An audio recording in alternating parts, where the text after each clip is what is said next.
अस्सलाम वालेकुम। Enterprise application development. आज हम इस कोर्स का 23rd लेक्चर स्टार्ट करेंगे। आज के लेक्चर में हम एसक्यूएल इंजेक्शन के बारे में पढ़ेंगे और ये देखेंगे एसक्यूएल इंजेक्शन से क्या मुराद है, और इसके बाद पैरामीटराइज क्वेरीज को पढ़ेंगे। तो प्रैक्टिकल करने के लिए विजुअल स्टूडियो के अंदर कोड को ओपन कर लेते हैं। आज के लेक्चर की इम्प्लीमेंटेशन के लिए मैं पिछले लेक्चर का कोड यूज़ करूँगा, यानी कि 22nd लेक्चर का, और इसी को हम चेंज करेंगे। तो सबसे पहले देखते हैं कि एसक्यूएल इंजेक्शन से क्या मुराद है। एसक्यूएल इंजेक्शन को समझने के लिए हम यहाँ पर सिलेक्ट की क्वेरी को यूज़ करने लगे हैं। तो मैं यहाँ से यूज़र नेम पासवर्ड को कमांड को ओपन कर देता हूँ और ये क्वेरीज को रिमूव कर देता हूँ, ठीक है। और बाकी कोड भी पिछले वाला ही है, ठीक है। यहाँ पर भी हम चेंज करते हैं, इसको मैंने रिमूव कर दिया और स्ट्रिंग क्वेरी को भी मैं यहाँ पर चेंज करता हूँ, ठीक है। अच्छा, आज के लेक्चर में हमने एसक्यूएल इंजेक्शन को पहले समझना है। तो एसक्यूएल इंजेक्शन को समझने के लिए हम यहाँ पे इम्प्लीमेंट करने लगे हैं कि हम ये चेक करेंगे कि जो यूज़र गिवन यूज़र नेम और पासवर्ड क्या डेटाबेस में पहले मौजूद है कि नहीं, ठीक है। यानी कि हम यूज़र को ऑथेंटिकेट करने के प्रोसेस को इम्प्लीमेंट करने लगे हैं। इसका ऑथेंटिकेट का मतलब है कि गिवन यूज़र नेम और पासवर्ड अगर डेटाबेस में मौजूद है तो हम यूज़र को मैसेज शो कर देंगे कि यूज़र इज़ ऑथेंटिकेटेड, इसने करेक्ट इन्फॉर्मेशन ऐड की है। और अगर रॉन्ग इन्फॉर्मेशन एंटर किया तो हम बता देंगे इनवैलिड यूज़र नेम और पासवर्ड। तो अब हम इसके लिए क्वेरी डिफाइन करते हैं। यहाँ पे हम लिखेंगे select static from users where user name equal to user name, ठीक है। हम इसको निचली लाइन पे ले आते हैं and password equal to password, ठीक है। तो मैंने यहाँ पे क्वेरी डिफाइन किया। हम ये देख रहे हो कि सेलेक्ट स्टैटिक फ्रॉम यूज़र्स के टेबल में तमाम रिकॉर्ड गेट कर ले जहाँ पर user name equal to given user name जो हम कंसोल से यूज़र नेम गेट कर रहे हैं, and password equal to password जो हम कंसोल से गेट कर रहे हैं, ठीक है। और यहाँ पे आके अब हम यूज़ करते हैं SQL data reader dr equal to cmd dot execute reader, ठीक है। अच्छा, अगर तो इस क्वेरी ने कोई डाटा रिटर्न किया है तो इसका मतलब वो डेटाबेस में यूज़र एग्जिस्ट करता है, ठीक है। तो यहाँ पर एक प्रॉपर्टी होती है डाटा रीडर की dot has rows basically true या फॉल्स रिटर्न करती है। तो अगर इसका मतलब ये कब ट्रू होगा, हैज़ रोज़ कब ट्रू होगा, जब ये वाला यूज़र नेम डेटाबेस में मौजूद होगा, ठीक है। यानी अगर ये क्वेरी कुछ रिजल्ट्स रिटर्न कर रही है तो इसका मतलब रिजल्ट्स रिटर्न हुए हैं और डाटा रीडर के अंदर कुछ रोज़ होगी। तो हमें यहाँ पे भी रोज़ को पढ़ने की ज़रूरत नहीं है, हमने बस सिर्फ ये चेक करना था कि आए ये यूज़र नेम डेटाबेस के अंदर पहले मौजूद है कि नहीं। तो उसके लिए हम सिर्फ हैज़ रोज़ का फंक्शन यूज़ कर सकते हैं, हैज़ रोज़ की प्रॉपर्टी यूज़ कर सकते हैं, ठीक है। तो हमें यहाँ पर एग्जैक्ट रो को डाटा गेट करने की ज़रूरत नहीं है। तो यहाँ पे मैं प्रिंट कर देता हूँ कंसोल डॉट राइट लाइन और उसमें मैसेज छोड़ देते हैं, शो करते हैं यूज़र ऑथेंटिकेटेड, और एल्स में हम लिख देते हैं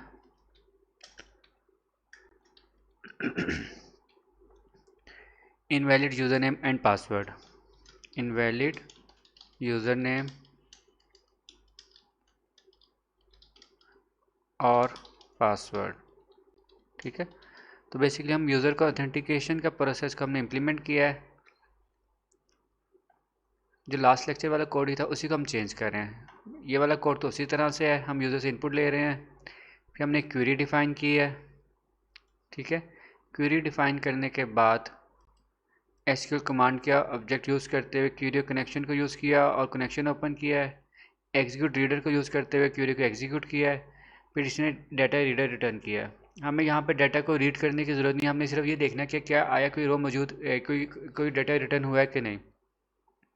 अगर तो रिटर्न हुआ होगा तो हैज़ रोज में ट्रू होगा, ठीक है। तो इसका मतलब यूज़र ऑथेंटिकेट हो गया है, अदरवाइज इनवैलिड यूज़र नेम और पासवर्ड का एरर आ जाएगा, ठीक है। अब हम प्रोग्राम को सेव करते हैं और डाटा देख लेते हैं। टेबल के अंदर हमारे पास क्या है, एडमिन 123। इसका मतलब अगर user admin user name enter करे और पासवर्ड 123 एंटर करे तो हमारे पास क्या मैसेज होना चाहिए, इफ़ की कंडीशन एग्जीक्यूट होनी चाहिए, ठीक है। यूज़र ऑथेंटिकेट होना चाहिए।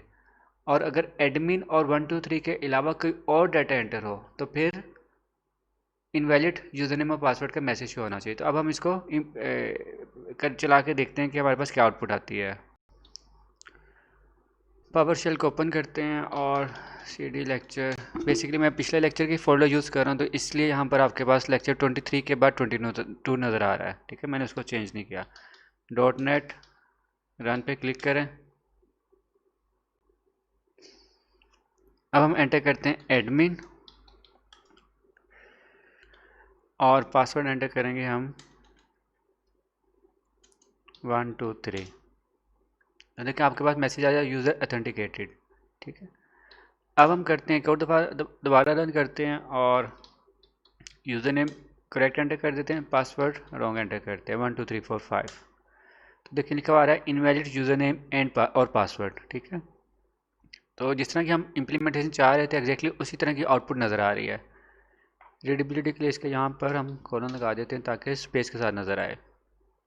अब हम एक और काम करते हैं, दोबारा से रन करते हैं और मैं लिखता हूँ यूज़र नेम एडमिन।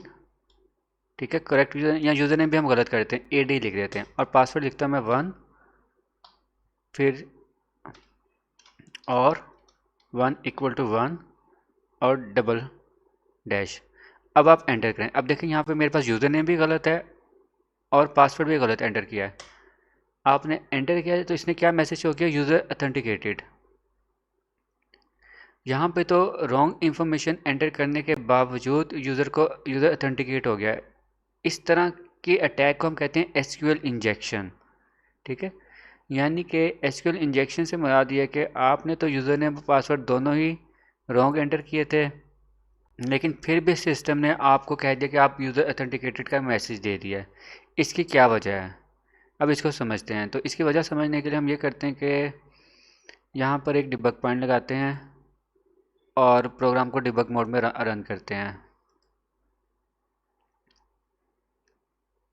ठीक है, यूज़र नेम मैंने A एंटर किया है, पासवर्ड में लिखता हूँ 1 और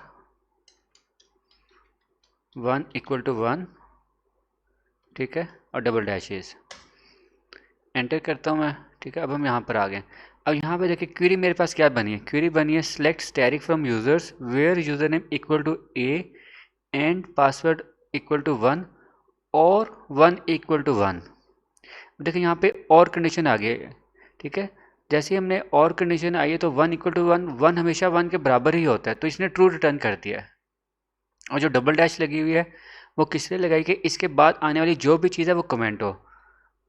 ठीक है, SQL के अंदर अगर आपने कोई सेक्शन को कमेंट करना, कोई लाइन कमेंट करनी हो तो आप डबल डैश यूज़ करते हैं। जैसे C# के अंदर आप क्या यूज़ करते हैं कमेंट के लिए, $/ यूज़ करते हैं कोड को कमेंट करने के लिए। इस तरह से SQL के अंदर अगर आपने कोई चीज़ कमेंट करनी है तो डबल डैश करते हैं।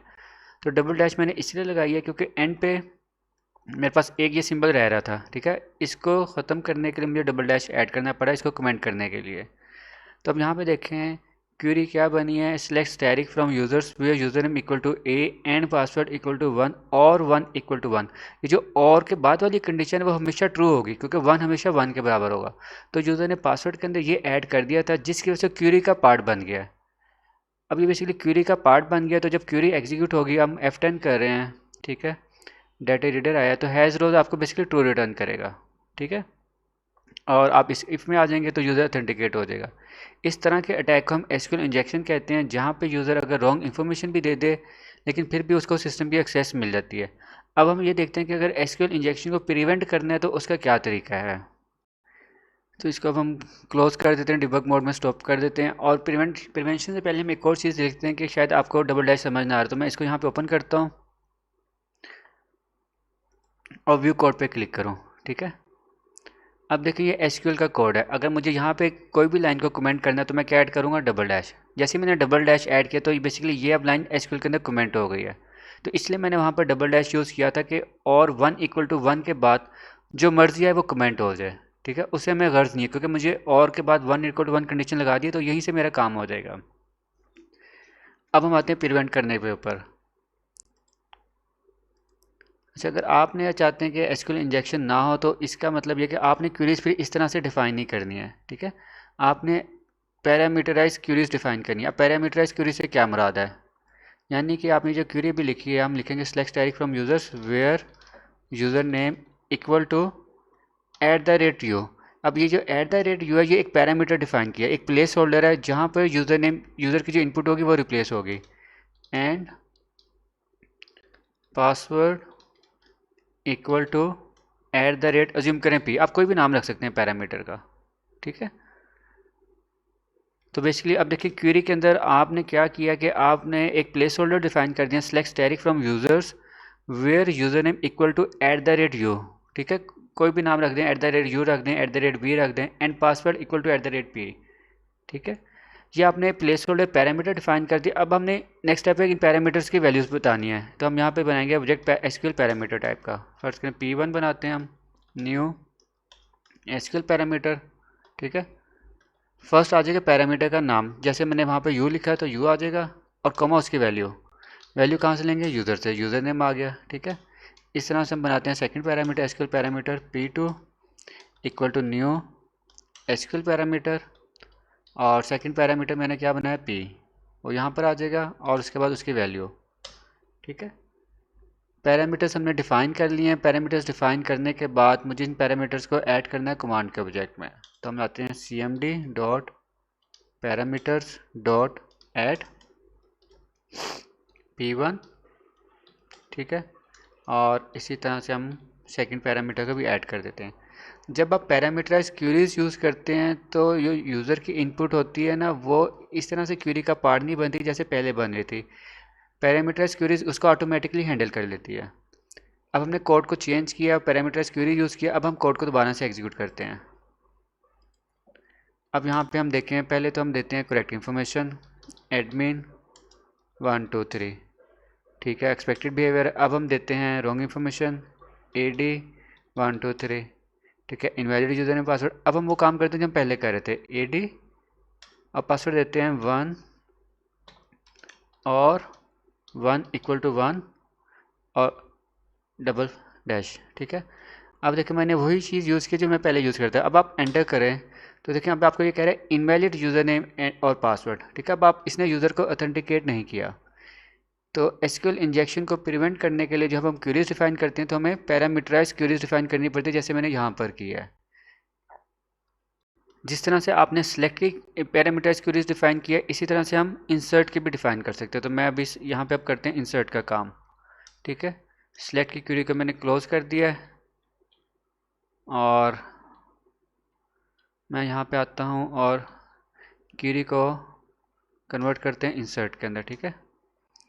तो आपने जब भी आप इस चीज़ का ख्याल रखना, जब भी आप क्यूरीज लिख रहे हो तो आपने किस फॉर्म में लिखनी है, पैरामीटराइज फॉर्म में, ठीक है। इंसर्ट इनटू यूजर्स और यूज़र नेम कॉमा पासवर्ड, ठीक है।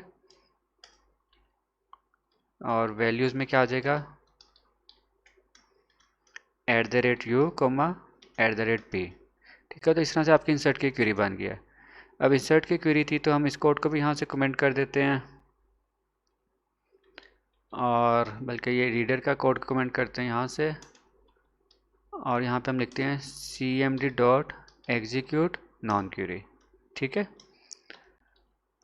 तब insert into users user name password और वैल्यूज में @u एंड @p। अब हम पावर शेल पे आते हैं, ठीक है। डॉट नेट रन पे क्लिक करते हैं। यूजर नेम में लिखता हूँ अली, पासवर्ड लिखता हूँ ABC, एंटर करें, डेटाबेस में आएँ, रिफ़्रेश करें, तो यहाँ पर देखें सेकंड यूज़र बन गया अली ABC, ठीक है। इंसर्ट की क्वेरी हमने पैरामीटर चेक कर लिया। अब हम नेक्स्ट करते हैं अपडेट की क्वेरी। तो अपडेट की क्वेरी को पैरामीटराइज कन्वर्ट करने के लिए मैं इसी को यहाँ से कॉपी कर रहा हूँ, पेस्ट करता हूँ, और यहाँ पे लिखते हैं अपडेट यूज़र्स और पासवर्ड अपडेट कर देते हैं, set password equal to @p where user name equal to @u, ठीक है। Update users set password equal to @p where user name equal to u, और इसको हम कमेंट भी कर यहाँ से क्लोज भी कर देते हैं, ठीक है। अब हम दोबारा से इसको एग्जीक्यूट करें, लेकिन हम देख लें पहले हमारे पास यूज़र अली है। अब अली का पासवर्ड अभी ABC है, इसको हम 1 2 3 करते हैं, ठीक है। तो अब मैं पावर शेल पे आता हूँ, यूज़र नेम अली लिखता हूँ और पासवर्ड में करता हूँ 1 2 3, ठीक है। इधर दोबारा आए, रिफ्रेश करें तो देखें अब इसका पासवर्ड हो गया 1 2 3। अपडेट की क्वेरी भी देख लिए। अब हम नेक्स्ट देखते हैं डिलीट की क्वेरी। डिलीट के लिए मैं क्या लिखूँगा, delete from users where user name equal to this, ठीक है। अगर यूज़र नेम की बेस पे करना है सिर्फ, तो फिर हम पासवर्ड यहाँ पे कमेंट कर देते हो ताकि मैं पासवर्ड यूज़र से गेट ही ना करूँ, ठीक है। और यहाँ से पैरामीटर भी क्लोज कर देते हैं, ठीक है। ये लाइन भी कमेंट कर देते हैं। फिर पावर शेल पे आते हैं। अच्छा, अब मैं ये यूज़र नेम की बेस पे डिलीट करता हूँ, मैं अली ही यूज़र को डिलीट करता हूँ, ठीक है। पावर शेल पे आए, डॉट नेट रन करें, यूज़र नेम लिखते हैं अली, एंटर करें। अच्छा, अभी एक्सेप्शन आ गया, इसका मतलब कोई एरर आ गया है हमारे पास, कुछ गलती है। वेयर, अच्छा यहाँ पे देखें, वेयर